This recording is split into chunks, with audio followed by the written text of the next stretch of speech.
something.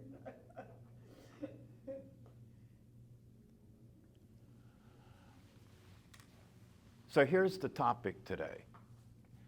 The topic is you are on the bus waiting for the bus.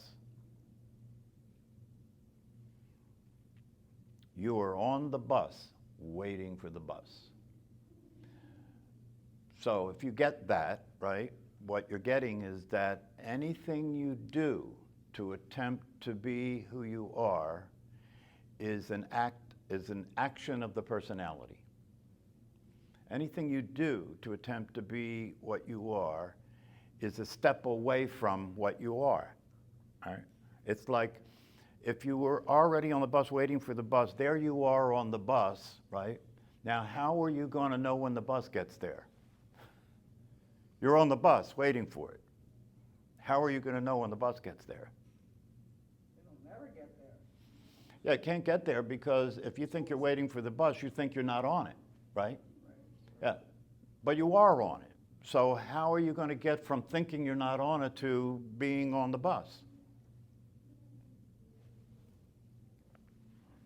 Do you have to do anything? No. Do you have to think anything? No. So what has to happen?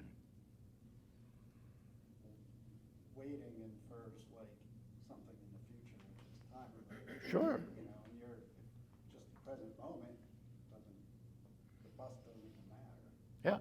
Just the present moment. Right. So as long as you're waiting for what's already happened, you can't possibly notice because you're waiting for it, right? So the simplicity of this is useful because it can help you to understand to stop trying to be awake, stop trying to get somewhere, stop trying to figure this out, stop trying to do enough meditation that you've earned your right to be awake, you know? Stop thinking about it that way, that this is a time-oriented process. It's not a time-oriented process.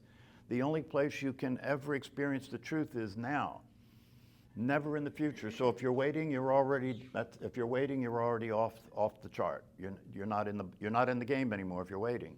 Right?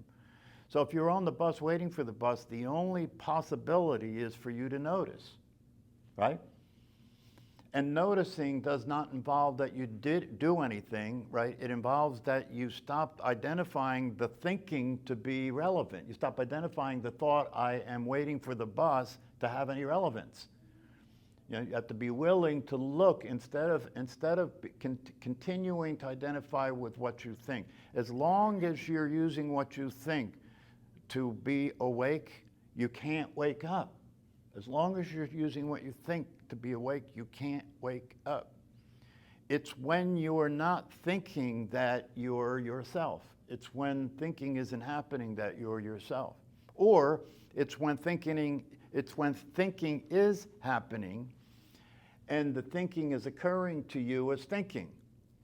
When thinking shows up to you as thinking, it's showing up to who you are as thinking. Because thinking doesn't show up as thinking to the personality.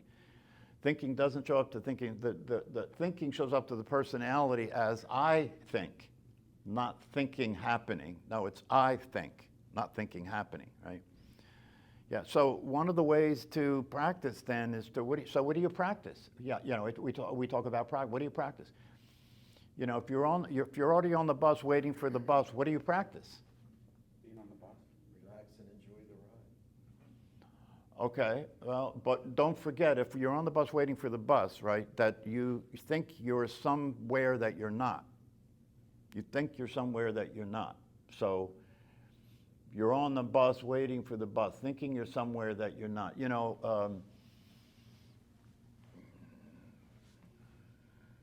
there's a famous Zen master, Suzuki, who wrote a famous book called Beginner's Mind. Zen Mind, Beginner's Mind. It's a famous classic for Zen. And, you know, the other day in the class, when we were talking, I was talking about the fact that the masters, the awake beings, know they're not the body. Okay, they know they're not the body, but they choose to identify with the body because they need to do that to continue to exist in time and space, right? So when I was saying that, one of the students in the class said, well, wait a minute. If a person knows they're not their body and they're standing on the curb and they step off the curb in front of a bus coming, they're not going to move, right? And then I said to that student, oh, well, let's look at this. If you step off the curb and a bus is coming, are you not going to move? Oh, no, I wasn't talking about me. So interestingly enough, it's interesting how things there's this synergetic process. So that happens, right? And then a couple of days later, I happened to see something posted, I think it was on Facebook, where Suzuki made a statement. This is actually a statement he made during his teaching. And he said, the only need I have for the ego is if I step off the curb and a bus is coming. That's what he said. The only need I have for the ego is if I step off the curb and a bus is coming, right? In other words, what he's saying is that it's not that you know that you're not the body, so you just stand in front of buses. That's ridiculous, no? You know you're not the body, but you know without the body you can't be in the game. You know you can't be in the world, even if you're not of the world. You need the body, right?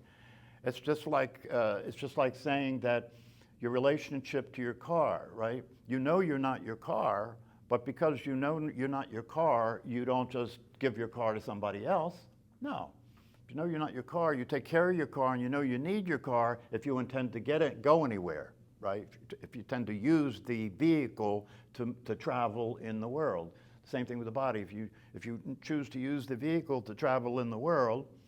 Now, so if that's the case, then what happens when the body dies, right? You know you're not the body, but you need the body to be in the world. Well, what happens when the body is diagnosed with a terminal illness, right? Well, then then that you know you're not the body becomes usable.